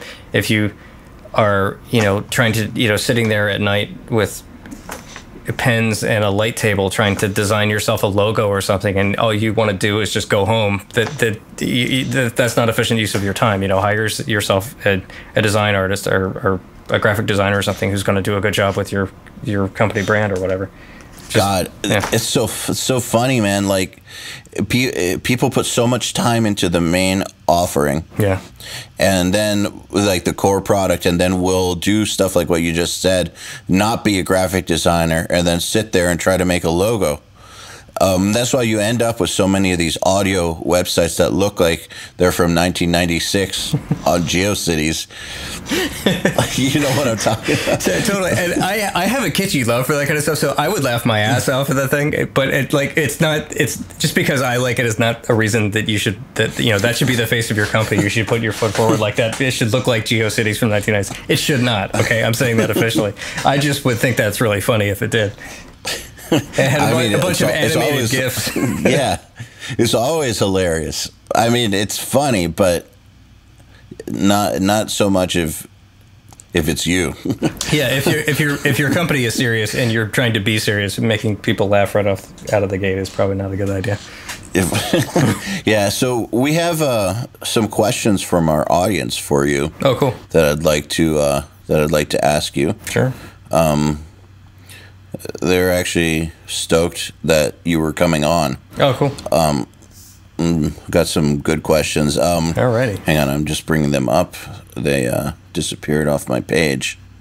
They've all been withdrawn. Yeah, everybody was like, nah. Fuck this guy. Fuck this guy. No, here they are. It's just my computer's moving at crawl speed. What are you on? A very new MacBook Pro. That's crawling. Yeah, oh yeah, it's crawling.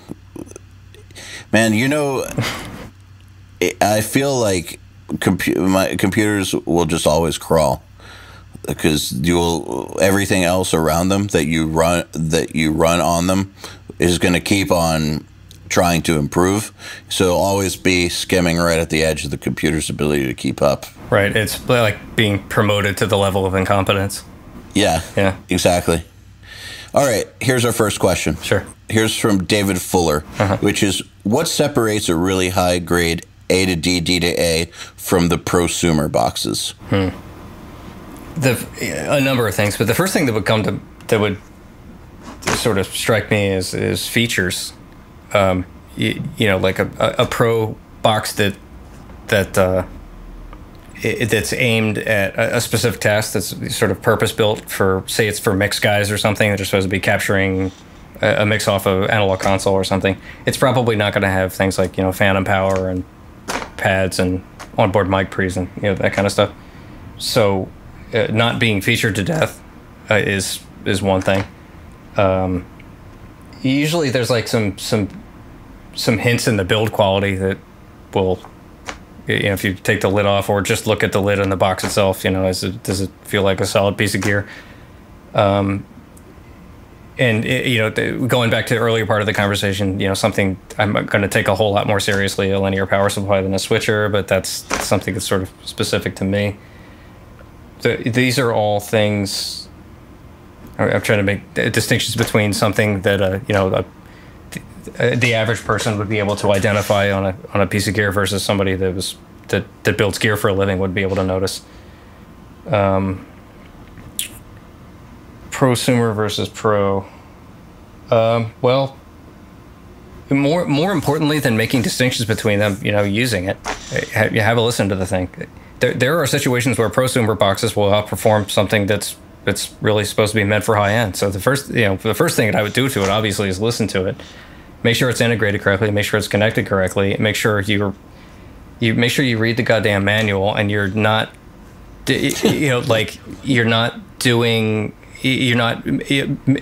requesting of this device something that it is not capable of doing. And funny that you say read the manual, because I feel like that was in our very first podcast episode. We talked about that. People just don't read these days. No. But that's a great point that, you should actually know what your gear is supposed to do. You should, and there's so much assumption. Assumption's all you have. I mean, if you don't read the manual, you just take the thing out of the box. Well, here's what it's presenting me with. It's got these buttons and numbers and stuff, and I'm supposed to just, like all of your operational behavior with the device is just drawn from inference rather than, reading what the guy who put it together had to say. I recognize that in some cases, especially with, mass-produced products, that there are manuals that leave a whole lot to be desired, and sometimes features are left out entirely, or you got the wrong manual, or there's a lot of that shit too. But for devices that are coming from usually smaller companies or mid-sized companies, there's going to be some interesting information in there and maybe some insights into how it works. And there's obviously going to be hard numbers that you can read to make sure that, the thing is, it's like a minus 10 input or something. And here you are driving plus 24 into it and wondering why it's distorted and there's no sensitivity control and just dumb shit like that.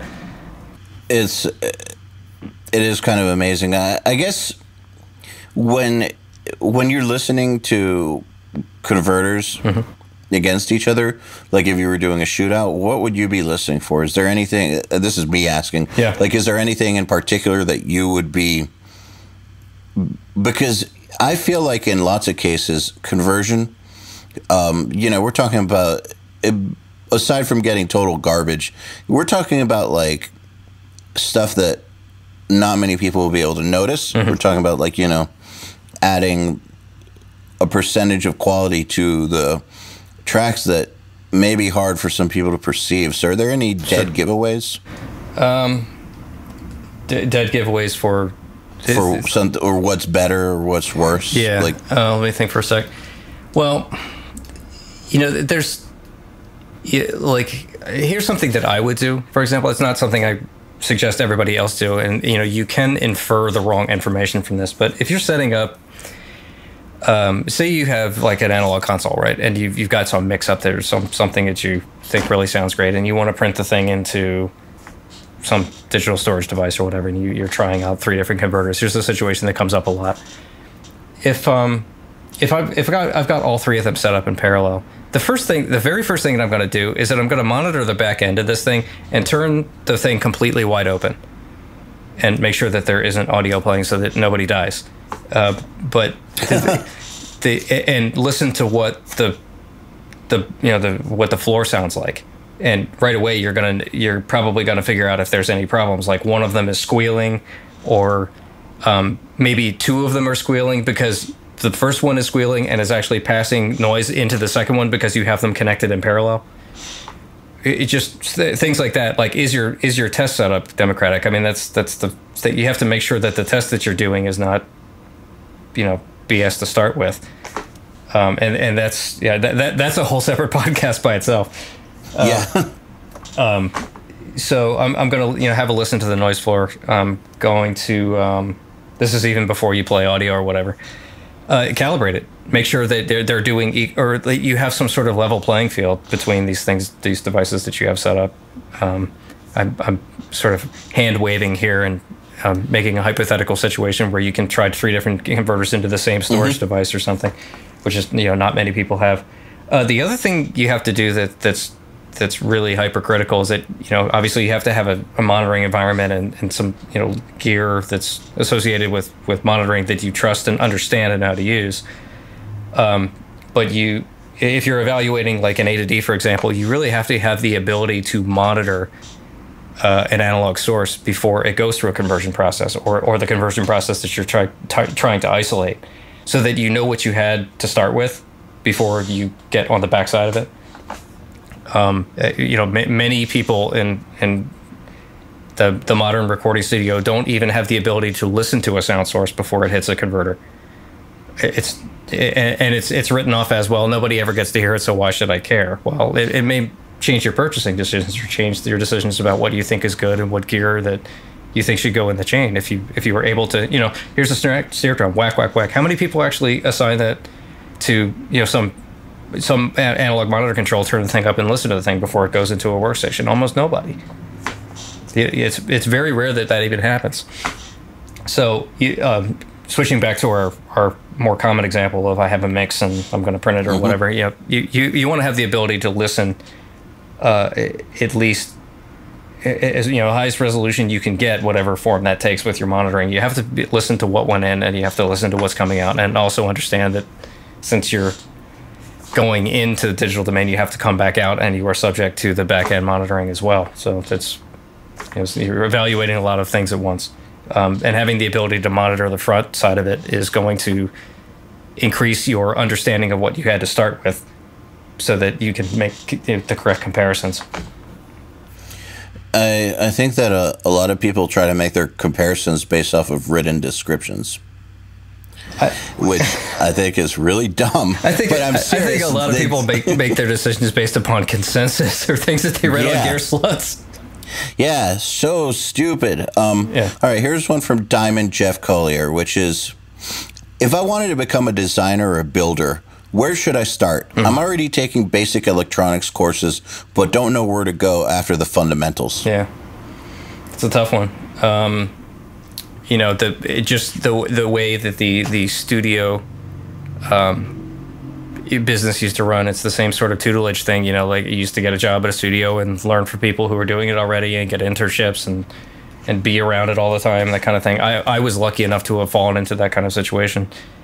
I could suggest that. You may not find it. It may not be available to you. And it's obviously a shrinking world, and there are, not a lot of guys out there that really know this stuff backwards and forwards, which you hopefully will be able to involve yourself with. If that stuff doesn't pan out, I guess that I would have to say, classic learning institutions like you're taking basic electronics. Well, what does that mean? Are you taking a course at a college, or do you, maybe your teacher has some ideas about continued education after that. Online stuff. I actually have considered considered opening a school for this very thing for guys in his situation, because I realize there's not a lot of sort of focused instruction, meaning like if you're into gear for audio, there's not a lot of there isn't a lot of schools or places you can go that you're going to learn about electronics specifically from an audio perspective.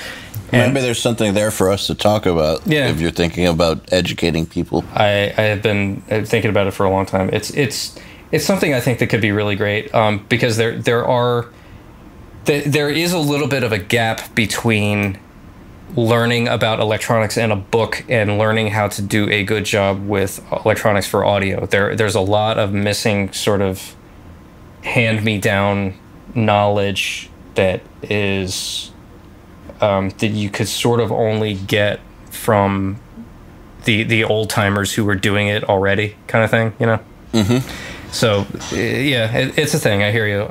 Like I said, if you're in formal education, talk to the people who are heading up the formal education for you. Maybe they have some ideas about other things and other topics that you could cover, other courses that you could take, so forth. And also from the sort of studio end of things, if you live in a big city, go get a job in the tech shop of any studio that you can. Get somebody to see if you can get somebody to take you under their wing. That's about all I could offer. I recognize there's not a lot out there. I think that was a great answer, and making a note to myself to hit you up later about educational stuff, because could have an opportunity there. Sure. So Andrew Simmons is wondering, do you think that a basic understanding of electronic building / design is someone that working in a studio should have? That's a good question. That's a really good question. It is. I've never even thought about that. Yeah. It certainly can't hurt. There's no situation where somebody with a basic understanding of electronics is going to be sort of is going to have less credibility than it not being the case. So I think it's important.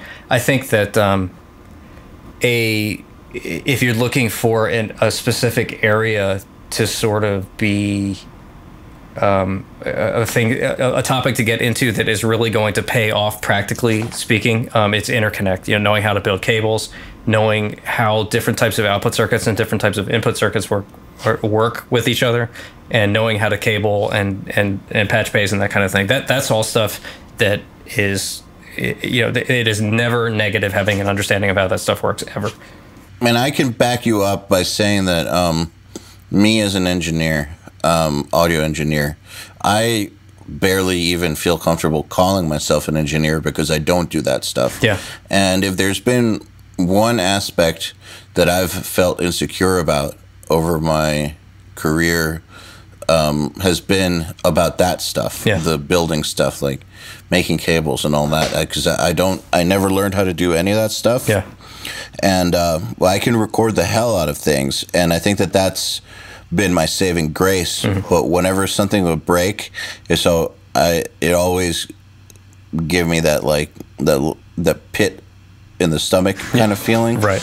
Of like, I hope we can find somebody, or hopefully the guy that I'm working with knows how to do this, because I sure as fuck don't. Sure, yeah. And one of those things, thinking back, if I never considered audio engineering to be like my main calling in life. Mm-hmm. But if I did, I would have definitely learned all that stuff.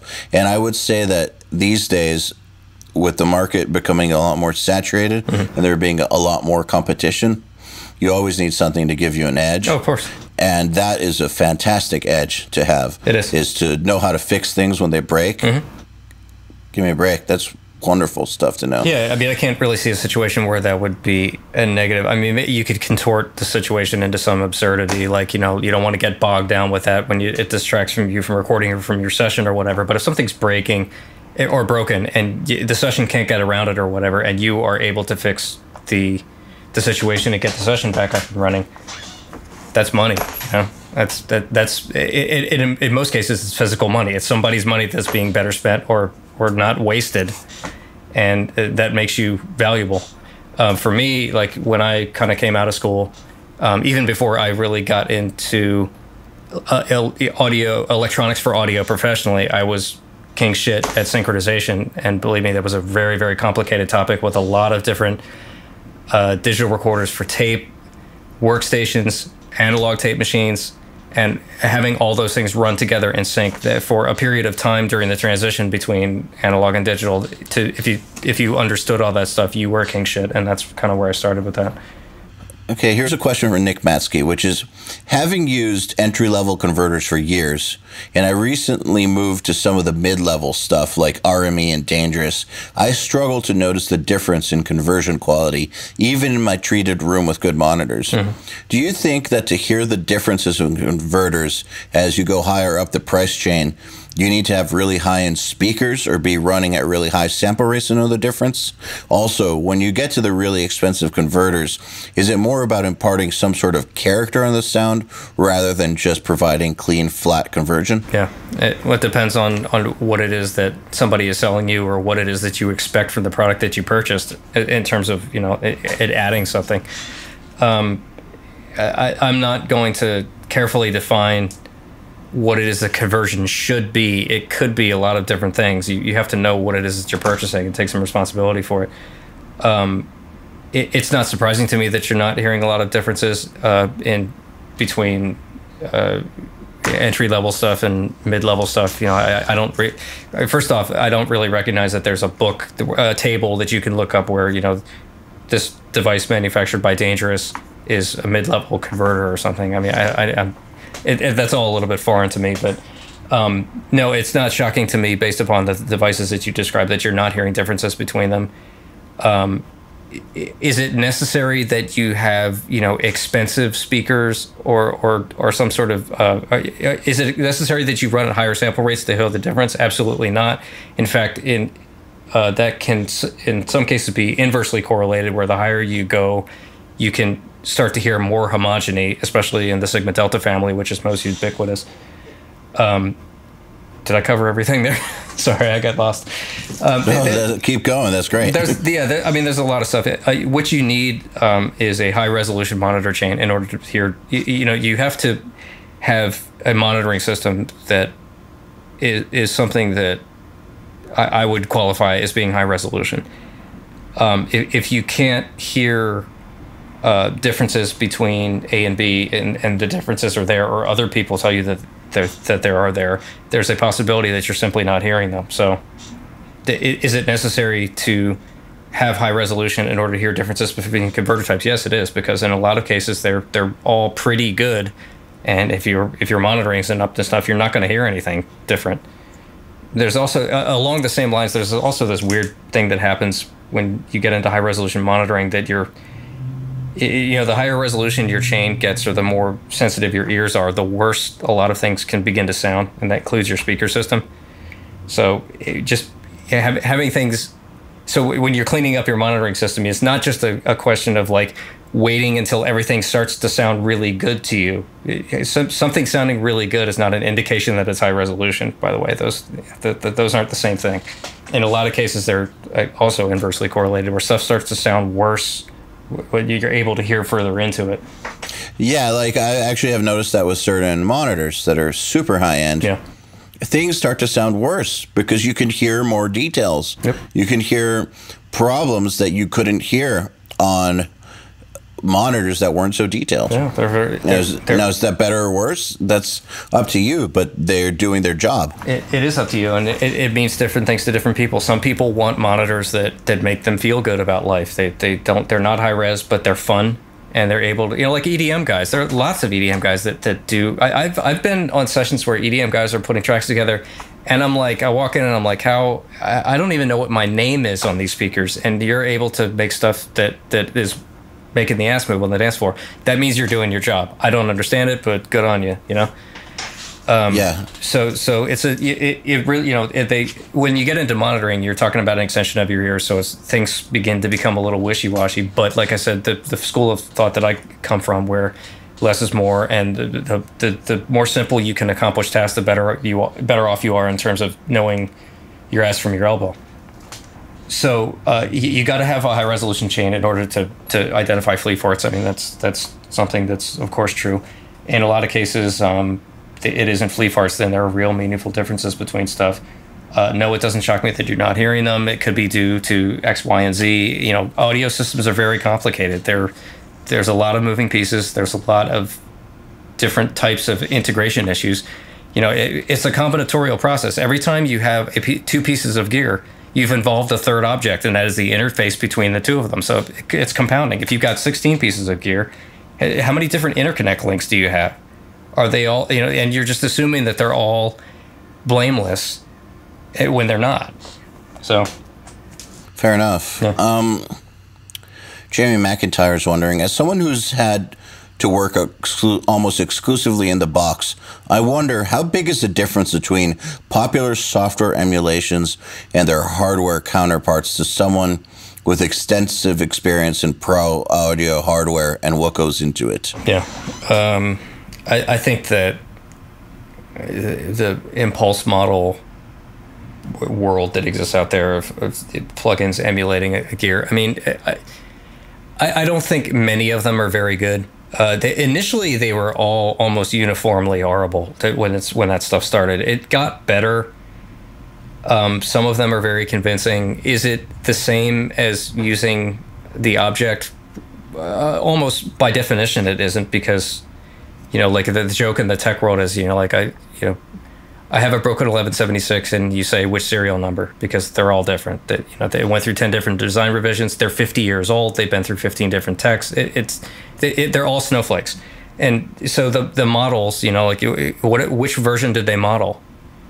No, if you don't know the real thing, you have no idea. And it's you could also draw a line there and say that's simply the end of it. If it's a plugin that functions and it does something for you and it accomplishes the task, who's going to fault you for using it? If you get results with it, great.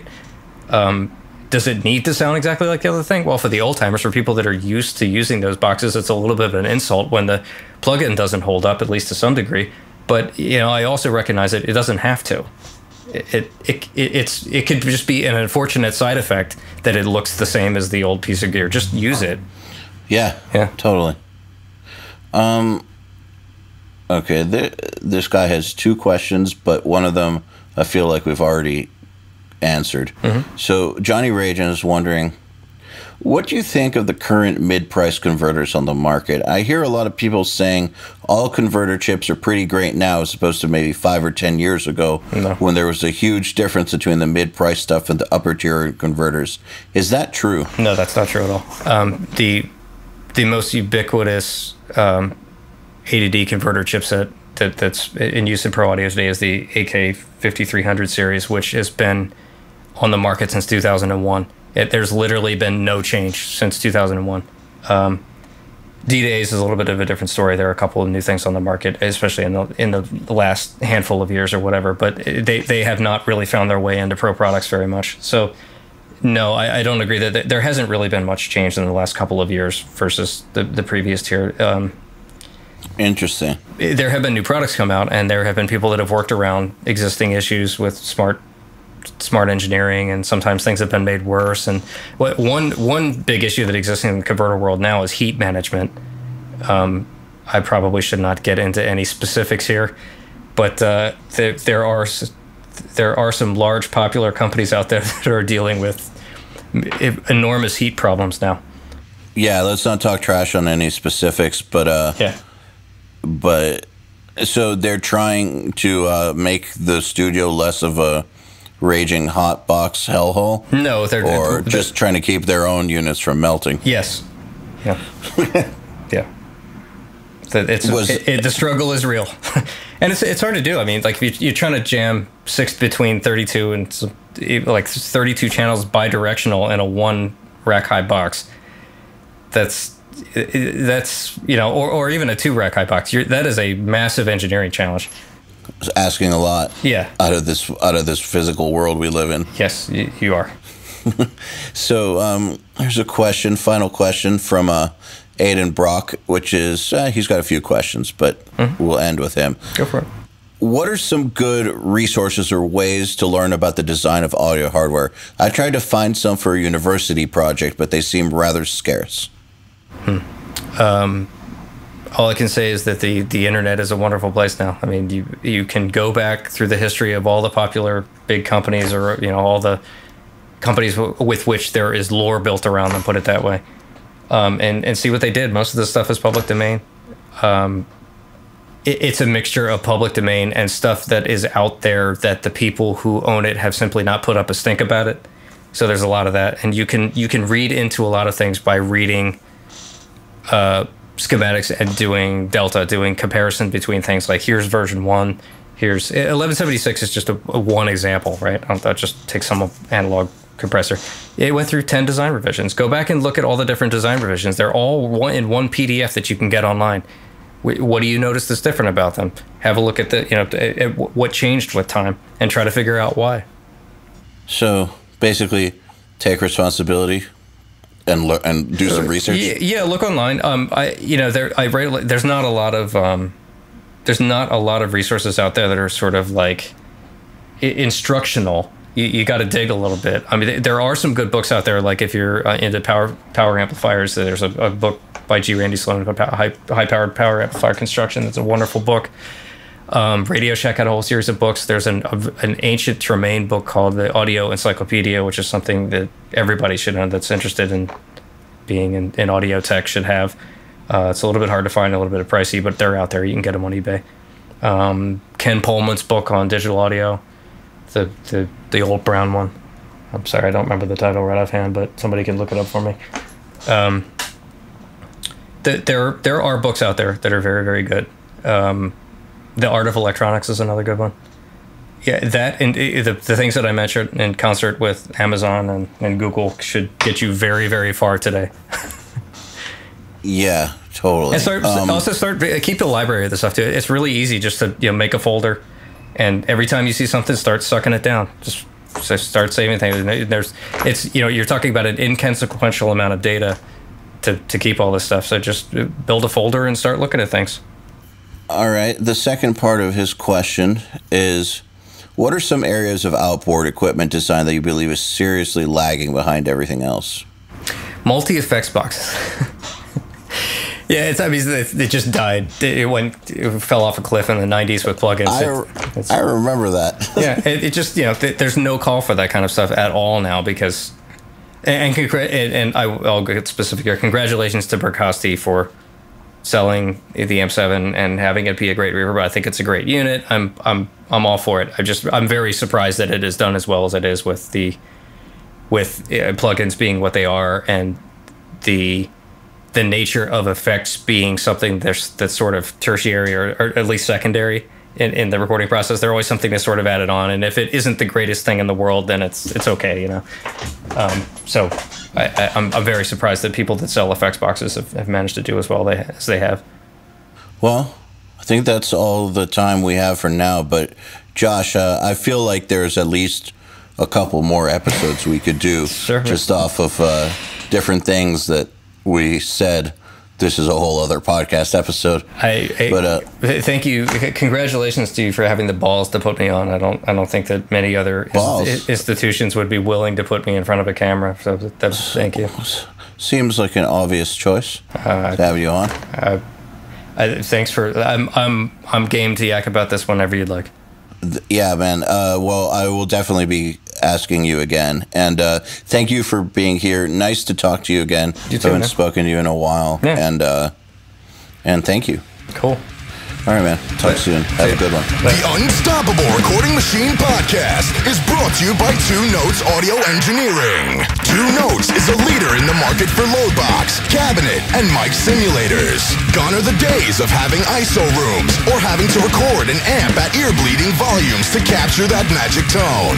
The Torpedo Live, Reload, and Studio allow you to crank your amp up as loud as you want, but record silently. Check out www.2-notes.com for more info. To ask us questions, make suggestions, and interact, visit nailthemix.com/podcast and subscribe today.